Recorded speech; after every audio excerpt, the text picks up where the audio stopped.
Tirupati Devasthanam Prasad or Prasad. Holy city of Tirupati, now the center of a ghee adulteration. About the Tirupati Laddu issue. To attack the Hindus, to slander Sanatan Dharma. Tirupati Laddu controversy escalating.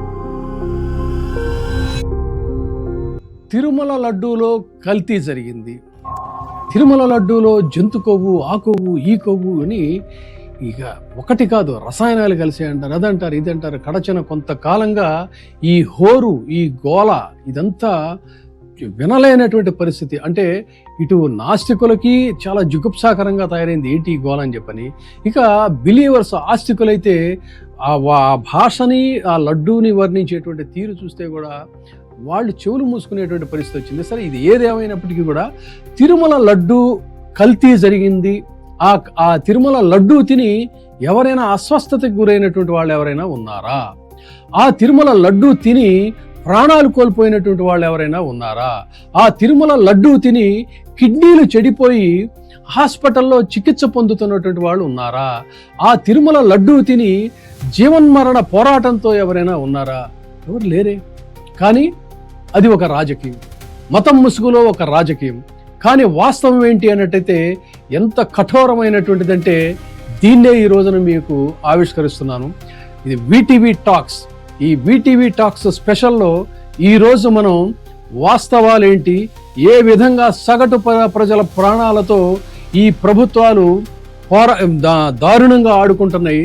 సగటు ప్రజల ప్రాణాలంటే ఈ ప్రభుత్వాలకు ఒక పేలపిండితో సమానం. ఎంత దారుణంగా ప్రజల్ని treat చేస్తున్నారనేటువంటి వాస్తవాలు, కొన్ని కఠోర సత్యాలు ఆవిష్కరిస్తే ఔరా ఇంత కల్తీ ప్రపంచంలో, ఇంత దారుణమైనటువంటి ప్రపంచంలో మనం జీవిస్తున్నాం అని చెప్పని అనుకోక తప్పదు. ఎందుకంటే ఇది ఎవడో పాలల్లో కల్తీ చేశాడు, 4 రోజుల హడావుడి, 4 రోజులు రైడ్ చేయటం, ఆ తర్వాత మళ్ళీ కథ మామూలే. చనిపోయిన వాళ్ళకి ఎక్స్గ్రేషియో, లేకపోతే హాస్పిటలైజ్ అయినటువంటి వాళ్ళకి ట్రీట్మెంట్ ఇస్తాం, ఇది అయిపోతుంది, మళ్ళీ కథ మామూలే. ఇంతేనా?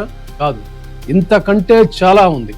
ప్రతి చోట, ప్రతి కార్నర్లో కూడా ఈ కల్తీ భూతం మిమ్మల్ని వెంటాడి కొద్దిగా విషాన్ని మీ నరాల్లో, మీ రుధిరంలోకి ఎక్కించి మీ ప్రాణాలను హరించేటువంటి పరిస్థితికి పూర్తిగా ఈ ప్రభుత్వాలే బాధ్యత వహించాలని అంటే మీరు కాదనంటారా?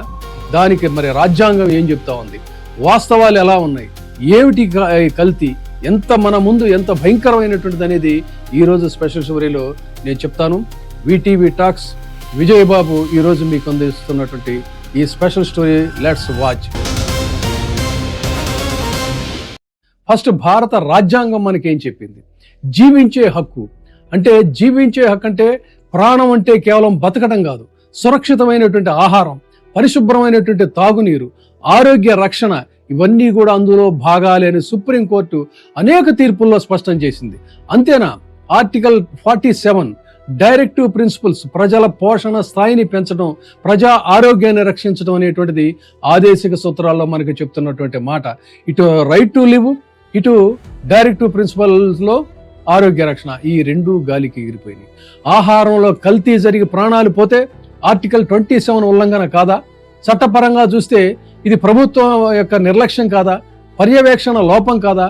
ప్రజలకు హాని కలిగితే అది రాజ్యాంగబద్ధ వైఫల్యం కాదా? చెప్పాలి. ఎందుకంటే రాజ్యాంగబద్ధంగా ప్రజల్ని కాపాడటం కోసం, రక్షణ కల్పించడం కోసం కొన్ని శాఖలు ఉన్నాయి. ప్రజాధనంతో వాళ్ళు కోట్లాది రూపాయలు జీతాల రూపంలో తీసుకుని బతుకుతున్నటువంటి తీరు చూస్తే food safety and standards department of FSSAI అనేటువంటిది రాష్ట్ర విభాగం. ఇది food safety and standards act 2006 ప్రాతిపదికగా ఏర్పడినటువంటిది. ఇందులో అధికారులు ఎంత గొప్పవాళ్ళో తెలుసండి మీకు. Commissioner of food safety designated officer ఒక జిల్లాలో ఉంటాడు, కమిషనర్ పై స్థాయిలో ఉంటాడు, ఫుడ్ సేఫ్టీ ఆఫీసర్స్ ఉంటారు, తర్వాత ఫుడ్ అనలిస్టులు ఉంటారు. ఇంతమంది కలిసి మన ఫుడ్ సేఫ్టీని పాపం చూస్తున్నారని మనం అనుకుంటాం. కానీ వాస్తవంలో జరుగుతుంది ఏంటో తెలుసా? ప్రభుత్వ నివేదికల ప్రకారం చూసుకుంటే సాధారణంగా ఈ అధికారులు అనేటువంటి వాళ్ళు ఎంత ఘోరమైనటువంటి వైఫల్యంతో వాళ్ళు వ్యవహరిస్తున్నారంటే, అసలు నిజానికేంటి, ప్రతి డిపార్ట్మెంట్కి అంటే ప్రతి జిల్లాలో కూడా ఒక ఆఫీసర్ ఉండాలి. కానీ ఇక్కడ జరుగుతుందేంటి, డిజిగ్నేటెడ్ ఆఫీసర్స్ ఉన్నారా? ప్రతి నియోజకవర్గానికి ఒకటి రెండు నియోజకవర్గాలకి ఒక ఫుడ్ సేఫ్టీ ఆఫీసర్ ఉండాలి. రాష్ట్ర వ్యాప్తంగా చూసుకుంటే 150 నుంచి 250 మధ్య ఫీల్డ్ ఆఫీసర్స్ ఉండాలి. రాష్ట్ర జనాభా దాదాపు 5 కోట్ల పైచీలు కనుక్కుంటే ఒక్కొక్క అధికారికి అనేక మంది ప్రజల రక్షణ బాధ్యతలు ఉన్నాయి. ఇక జీతభత్యాల విషయానికి వద్దాం. వీళ్ళ జీతాలు ఎంతో తెలుసండి. ఫుడ్ సేఫ్టీ ఆఫీసర్ ఆయనకి 45,000 జీతం, 75,000 దాకా కూడా ఉంటుంది ఇంకా చెప్పాలంటే. మరి డెసిగ్నేటెడ్ ఆఫీసర్ జీతం 70,000 నుంచి 1,20,000 వరకు ఉంటుంది. కమిషనర్ స్థాయి కమిషనర్ గారికి అయితే 1,50,000 పైచిలికేనండి. అంటే జీతాలు మాత్రం ప్రభుత్వ ప్రజాధనంతో వీళ్ళకి లక్షల రూపాయలు జీతాలు వస్తుంటాయి. మరి వీళ్ళ డ్యూటీస్ ఏంటి, వాళ్ళ బాధ్యతలు ఏంటంటే హోటళ్ళు తనిఖీ చేయాలి, పాల డైరీలు, ఫుడ్ తయారీ యూనిట్ల తనిఖీలు, వాటి నమూనాలు సేకరించడం, ల్యాబ్ టెస్టింగ్లకు పంపించడం, లైసెన్సుల తనిఖీ, కల్తీ నిర్ధారణ కేసుల నమోదు, ఇవన్నీ జరగాలి. మరి ఇవన్నీ జరుగుతున్నాయా అంటే ఎక్కడా లేదు. జీతాలు మాత్రం హాయిగా తీసుకున్నారు. అదేమంటే ఏం చెప్తారో తెలుసు, అసలు ఇది నామమాత్రంగా ఉందండి. ప్రజారక్షణ చేయాల్సినటువంటి ఇది నామమాత్రంగా. ఎందుకంటే సిబ్బంది కొరత, తగినంత మంది సిబ్బంది లేరు, ల్యాబ్ సదుపాయాలు లేవు. ఏదైనా పట్టుకుంటే వెంటనే హోటల్స్ మరి రాజకీయ నాయకులే కదా, రాజకీయ నాయకుల జోక్యం ఉంటుంది, వాళ్ళు వెంటనే రిలీజ్ చేయించడం. తనిఖీలు ఇంకో గమ్మత్ ఏంటంటే ఫలానా వీడు ఈ హోటల్కి తనిఖీకి వస్తున్నాడు, ఇక్కడికి వస్తున్నాడంటే ముందస్తు సమాచారమే ఉంటుంది. అంత నిజాయితీ ఉన్నటువంటి ఆఫీసర్లు ఉన్నారు. సో ఇక ప్రజల్లో వీళ్ళ పట్ల వినిపించేది ఏంటంటే చాలా సర్వసాధారణంగా అందరికీ ఓపెన్ సీక్రెట్ అంటారు. ఏంటంటే ఈ అధికారులు చాలా మందికి ఉచిత భోజనాలు అవుతాయి. మంచి కమ్మటి నాన్ వెజిటేరియన్ భోజనాలు ఏదైనా హోటల్లో దిగితే వీళ్ళకి వెళ్తుంటాయి. మంత్లీ లైసెన్స్ రెన్యూవల్ కోసం లంచాలు. తర్వాత ఇలాంటి పరిస్థితుల్లో ఇక పాల సంగతి చూస్తే ఈ పాపాలు పాలకుల యొక్క దౌర్భాగ్యానికి ప్రతీక అని చెప్పని అందరూ కూడా ఈ రోజున తిడుతున్నారు. రాజమండ్రిలో జరిగింది. ఎందుకంటే నూరియా అనేటువంటి మూత్రపిండాల వ్యాధులకి ఈ రోజున ఈ పాలు కల్తీ పాలే అని చెప్పని అక్కడ తేలుతున్నటువంటి మాట. ఒక వ్యక్తిలో క్రియాటిన్ 0.7 నుంచి 1.3 మిల్లీమీటర్లు ఉండాలి. కానీ ఈ రోజున ఆ పాలు కల్తీ పాలు తాగినటువంటి బాధితుల్లో ఇది 4.8 నుంచి 7 mg వరకు కూడా పెరిగిపోయిందంటే కిడ్నీ వైఫల్యాల పరిస్థితి, కిడ్నీ బాధితుల పరిస్థితి, ప్లాస్మా ఫెరిసిస్ అంటారు దీన్ని. ఈ ప్లాస్మా ఫెరిసిస్ అనే దానికి వీళ్ళ చికిత్స అందిస్తున్నాం అంటున్నారు. కానీ ఈ విష పదార్థాలను తొలగించి ఆ ప్లాస్మాని శుద్ధి చేయాలంటే రోజుకి ఎంత ఖర్చు అవుతుందో తెలుసా అండి? ఆ బాధితులకు రోజుకి ₹1,00,000, రోజుకి ₹1,00,000 ఈ ట్రీట్మెంట్ చేయించుకునేటువంటి పరిస్థితి పేదవాళ్ళకు ఉందా? ఇది జనం ఆలోచించాలి. అదేమంటే ప్రభుత్వం బేర్ చేస్తా. అసలు ఈ దౌర్భాగ్యానికి, ఈ పాపాలకి, వీటిని చూసి చూడనట్టు మీరు వ్యవహరించడానికి కారణం ఏంటంటే ఇది పాలనా వైఫల్యం, పూర్తిగా పాలనా వైఫల్యం. మరి ఇలాంటి పరిస్థితుల్లో పిల్లలు, తల్లులు, పెద్దవాళ్ళు వీళ్ళందరూ ఈ రోజున అక్కడ రాజమండ్రిలో చూసుకుంటే వెంటిలేటర్స్ మీద ఉన్నారు. విశాఖపట్నంలో చూసుకుంటే అదే రకమైనటువంటి పరిస్థితి. మీరు చూస్తూనే ఉన్నారు పేపర్లో, 2 కవల పిల్లలకి మల్లిక సాఫ్ట్వేర్ ఇంజనీర్ తన 2 కవల పిల్లలకి కూడా ఇదే రకమైనటువంటి అంటే 2 ఏళ్ల నుంచి 9 నెలలు ఈ పాలు పట్టించారు. ఆ పిల్ల అంటే పసిపిల్లలకి ఈ పాలు పట్టిస్తే వాళ్ళు హాస్పిటలైజ్ అయ్యారంటే అంటే పసిపిల్లల ప్రాణాలతో మీరు చెలగాటం ఆడుతున్నటువంటి ప్రభుత్వాలు దేనికోసం అని చెప్పండి. ఎంత బాధాకరమైనటువంటి పరిస్థితి. వీళ్ళని జరుగుతున్నటువంటి డయాలసిస్ చూస్తే ఆ బాధ, వాళ్ళ పరిస్థితి చూస్తే ఎంత దారుణం. ఆడెవడనో అరెస్ట్ చేసేసాం, విక్రేత అరెస్ట్ చేశారు.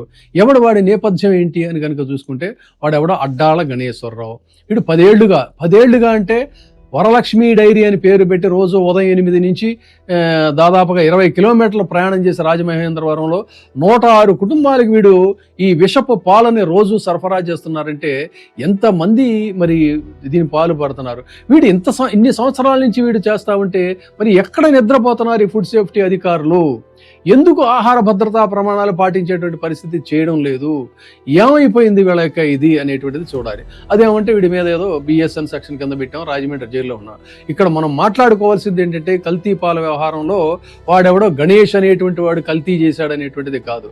ఇక్కడ ఈ బాపతగాళ్ళు అనేక ప్రాంతాల్లో అనేక చోట్ల ఉన్నారు. నాకు ఒక జర్నలిస్ట్ మిత్రుడు ఉన్నాడు, ఒక అడ్వకేట్ మిత్రుడు ఉన్నాడు.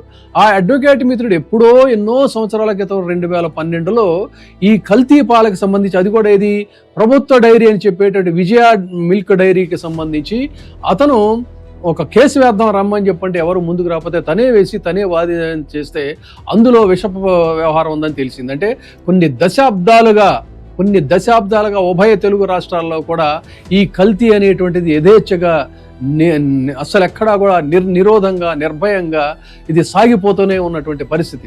మరి ఇది ఒక కిడ్నీలను దెబ్బతీస్తుంది, ఆరోగ్యాలను దెబ్బతీస్తుంది. అయినప్పటికీ కూడా ఇంతగా బరి తెగించి ఈ కల్తీ అనేటువంటిది ఓపెన్గా చేస్తున్నటువంటి పరిస్థితి. ఇంత ఓపెన్గా ఎందుకు చేస్తున్నారు అని అంటే వీళ్ళని ఎవరు అసలు కంట్రోల్ చేసే పరిస్థితి లేదు. అలాంటి పరిస్థితుల్లో చెలరేగిపోయి అసలు కాదేది కల్తీ కనహం అన్నట్టుగా తయారైపోయింది. ఎటు చూస్తే అటు కల్తీ, కన్ను తెరిస్తే కల్తీ, కన్ను మూస్తే కల్తీ, కుడి ఎడమల కల్తీ.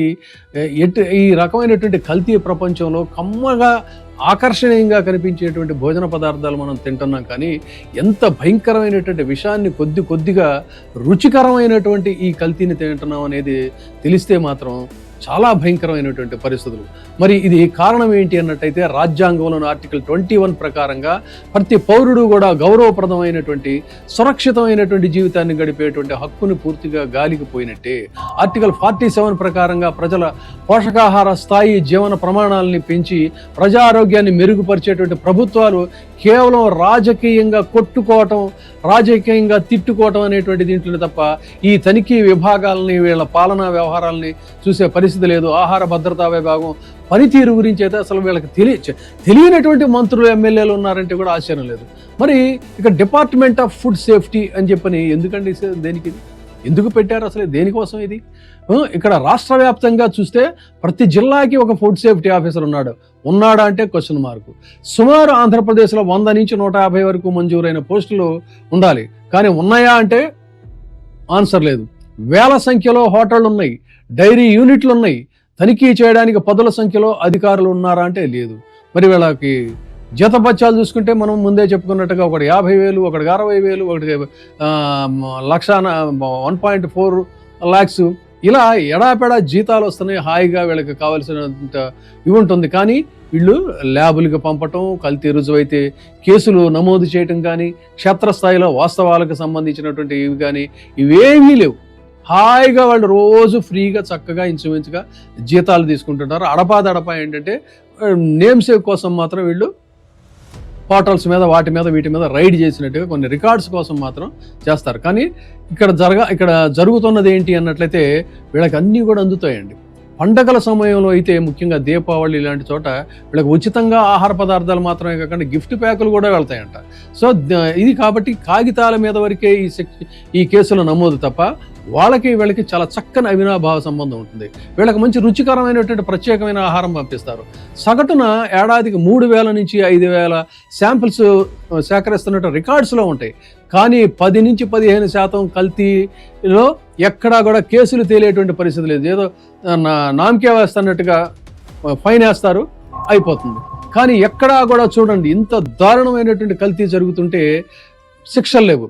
మరి ప్రపంచ దేశాల్లో చట్టాలు ఆహార కల్తీ విషయంలో కొన్ని దేశాల పరిస్థితులు ఎలా ఉన్నాయో తెలుసా మనకి? అక్కడ శిక్షలు చూసుకుంటే చైనా తీసుకుందాం. ఆహార కల్తీ వల్ల కనుక మరణాలు సంభవిస్తే అక్కడ మరణ శిక్ష లేదా జీవిత శిక్ష విధిస్తారు. 2008లో మైలమైన్ అనేటువంటి పాల కుంభకోణం చైనాలో జరిగితే అక్కడ మరణ శిక్ష వేశారు. సింగపూర్లో కఠినమైనటువంటి శిక్షలు ఉంటాయి. మన చంద్రబాబు నాయుడు గారు మాట్లాడితే సింగపూర్ అంటారు కదా, అక్కడ లైసెన్స్ శాశ్వతంగా రద్దు చేస్తారు. అసలు వాడికి వ్యాపారం చేసేటువంటి పరిస్థితే ఉండదు. తర్వాత వ్యాపారులకు గ్రేడింగ్ సిస్టమ్ ఉంటుంది వాళ్ళ రెప్యుటేషన్ బట్టి. ఇక అమెరికా సంగతి తీసుకుందాం. అమెరికాలో భారీ జరిమానాలు ఉంటాయి. వాడు ఏదైనా వెధోపం చేస్తే శాశ్వతంగా వాడి సంస్థల్ని క్లోజ్ చేసేస్తారు. ఇక సౌదీ అరేబియా సంగతి చెప్పకట్లా, కల్తీకి పాల్పడినట్లయితే జరిమానాతో పాటు బహిరంగ శిక్షలు అక్కడ ఉంటాయి. బహిరంగంగా కఠినమైన శిక్షలు ఉంటాయి. అంటే మీరు ఊహించుకోండి. మరి ఇక్కడ పరిస్థితి ఏంటి? సరే, ఈ మధ్య గ్రాండ్గా 2026-27లో అది చేస్తాం ఇది చేస్తున్నాం అని చెప్పని వీళ్ళు బడ్జెట్ అలొకేషన్స్ జరిగాయి కదా. మరి ఫుడ్ సేఫ్టీకి, ఇంత కీలకమైనటువంటి ఫుడ్ సేఫ్టీకి సంబంధించి బడ్జెట్ అలొకేషన్ ఎంత అంటే ఇంత. ఇది ఒక చేదు నిజం. ఎందుకంటే అసెంబ్లీలో ఆరోగ్య శాఖ మంత్రి వెల్లడించినటువంటి వివరాలు కనుక చూసుకున్నట్లయితే ఆహార భద్రతా విభాగం తీవ్రమైనటువంటి సిబ్బందితో కొట్టుమిట్టాడుతుందనేటువంటి వాస్తవం ఆయన మాటల నుంచే మనకి స్పష్టంగా అయింది. ఎందుకు? ఇక్కడ ఫర్ ఎగ్జాంపుల్ వేకెన్సీస్ చూసుకుందాం. చాలా చూడండి మీరు, వేకెన్సీస్ చూసుకున్నట్లయితే 720 ల్యాబ్ సిబ్బంది, ముఖ్యంగా కావాల్సిందంటే ఫీల్డ్ అధికారులు 723 మంది ఉండాల్సింది అంతమంది లేరు. ఎంతమంది ఉన్నారండి అంటే 144 మంది ఉన్నారు.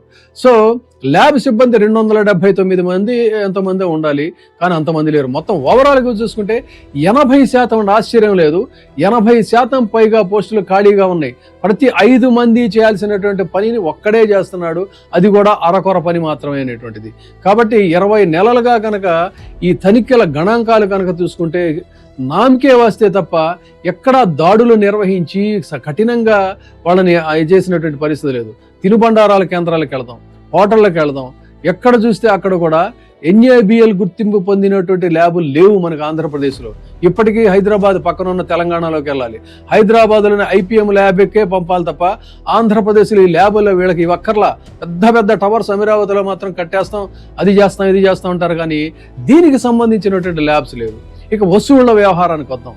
వీళ్ళ వసూళ్ల వ్యవహారం ఎలా ఉంటుందంటే, క్షేత్రస్థాయిలో అందుతున్న సమాచారం ప్రకారంగా గతంలో ACB దాడులు నిర్వహించినటువంటి దాడుల ప్రాతిపదికగా వాళ్ళు వెల్లడించినటువంటి వివరాల ప్రాతిపదికగా వీళ్ళ వసూళ్ల నెట్వర్క్ ఎలా ఉంటుందో తెలుసా? ఎంత భయంకరంగా ఉంటుందంటే, నెలవారీ మామూళ్ళు వీళ్ళకి అసలు ఆశ్చర్యపోతాం అనమాట.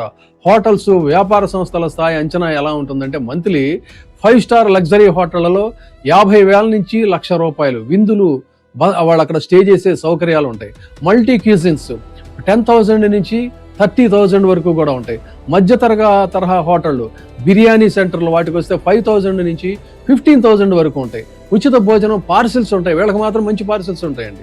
టిఫిన్ సెంటర్లో కూడా పాపం వాళ్ళని వదలరు వీళ్ళు, 500 నుంచి 2,000 దాకా వాళ్ళని కూడా బాధేస్తూ ఉంటారు. రోజువారీ మాంసం దుకాణాలు అయితే అయ్యగారికి అమ్మగారికి రుచిమైనటువంటి సినిమాలో చూపిస్తారు, మంచి మటన్ కొట్టేస్తాడు, లేత మటన్. 2,000 నుంచి 5,000 దాకా వీళ్ళకి పండుగల సమయాల్లో కూడా వీళ్ళకి ప్రత్యేకమైనటువంటి మాంసం వెళుతుందని చెప్తున్నారు. కొత్తగా హోటల్ ప్రారంభిస్తే వీళ్ళ పంట పండినట్టే. ఏది FSSAI లైసెన్స్ జారీ చేయాలంటే భారీ స్థాయిలో ముక్కుపిండి వసూలు చేస్తారు. 10 రెట్లు ఎక్కువ అనమాట వాళ్ళకి లైసెన్స్కి ఇవ్వాల్సిన దానికంటే కూడా వాళ్ళ చేతులు తడపాలి.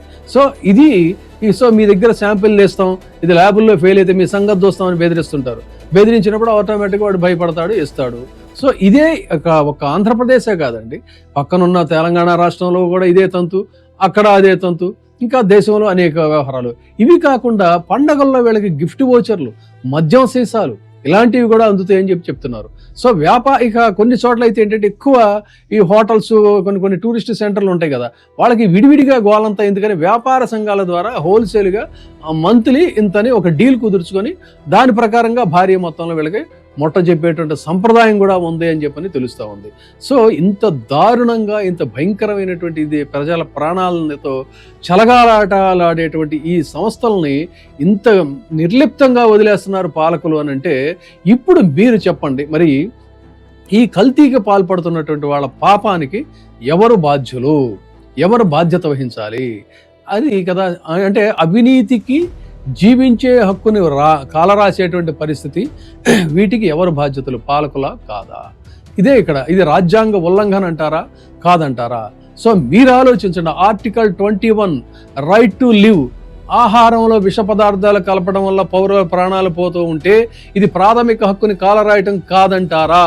నిధుల కొరత పేరుతో ఈ వ్యవస్థనే పూర్తిగా గాలి కొదిలేసేటువంటి పరిస్థితిలో సుప్రీంకోర్టు పలు సందర్భాల్లో చెప్పినటువంటి వ్యాఖ్యానాల్ని మీరు గాలి కొదిలేసినట్ట కాదా? మరి ఈ వ్యవస్థలో మార్పు రావాలంటే కేవలం జరిమానాలతో సరిపెట్టి, రాజమహేంద్రంలో జరిగినటువంటి సంఘటనలు, నేరపూరితమైనటువంటి సంఘటనలు, అంటే culpable homicide, attempt to culpable homicide లాంటి కఠినమైనటువంటి సెక్షన్లోని నమోదు చేయాలంటే నిరంతరాయంగా నిర్నిరోధంగా మరి పరిశీలన ఉండాలా, అవసరం లేదా? టోల్ ఫ్రీ నంబర్లు పెట్టాలా, అవసరం లేదా? ఆన్లైన్లో ఇలాంటి పోర్టల్స్ని అన్నిటినీ కూడా మీరు ఎనాక్ట్ చేయాల్సినటువంటి అవసరం ఉందా లేదా? ఇప్పుడు ఈ కఠోర వాస్తవాలు తెలుసుకున్నట్లయితే ఇక కల్తీ ఒక పాలల్లోనే కాదండి, పాలల్లో కల్తీ, కందిపప్పులో కల్తీ, పసుపులో కల్తీ, కారంలో కల్తీ, ఇవన్నీ కూడా కొద్దిగా మధ్యతరగతి జీవుల ప్రాణాలు. మీకేంటంటే ఆర్గానిక్ ఫుడ్స్ అని ఇప్పుడు వస్తూ ఉంది. ఈ ఆర్గానిక్ ఫుడ్స్ని చాలా ఖరీదుగా మీరు కొనుక్కొని మీరు తింటుంటారు. తర్వాత డైరీ ప్రొడక్ట్స్కి సంబంధించి ఆ మధ్య సరదాగా చెప్పుకోవాలి మనం, మహేష్ బాబుని ఒక ఆయన ఏదో ఇంటర్వ్యూలో అడిగితే, మీరు అంటే అసలు నేను డైరీ ప్రొడక్ట్సే తీసుకుని అన్నాడు. ఆయనే కాదు పాపం, ఈ సో కాల్డ్ VIPs వీళ్ళు ఎవరు కూడా ఈ డైరీ ప్రొడక్ట్స్, పాల జోలికి ఎవరు కూడా వెళ్ళరు. కాబట్టి వాళ్ళ జీవితాలకు వచ్చినటువంటి భద్రత. కానీ తెల్లారి లేస్తే సగటు జీవితం ప్రారంభమయ్యేది కప్పు కాఫీ నీళ్లతో. ఆ కప్పు కాఫీ నీళ్లలో కలుపుకునేటువంటి పాలలో ఎంత విషం ఉంటుందనేటువంటిది మరి ఈ రోజున ఇన్ని వాస్తవాలు ఇదైన తర్వాత గమనించండి. కాబట్టి ఈ రోజున లడ్డూ అపవిత్రమైందా, లడ్డూలో పాపం ఉందా, లేదు అన్నట్టయితే ఈ పాలకుల యొక్క నిర్లిప్తతతో సాగుతున్నటువంటి కల్తీ పోషక పదార్థాల్లో పాపం ఉందా, ఏది కల్తీ, ఏది దేని గురించి ఇప్పుడు మనం ఎక్కువగా డిస్కస్ చేయాలి?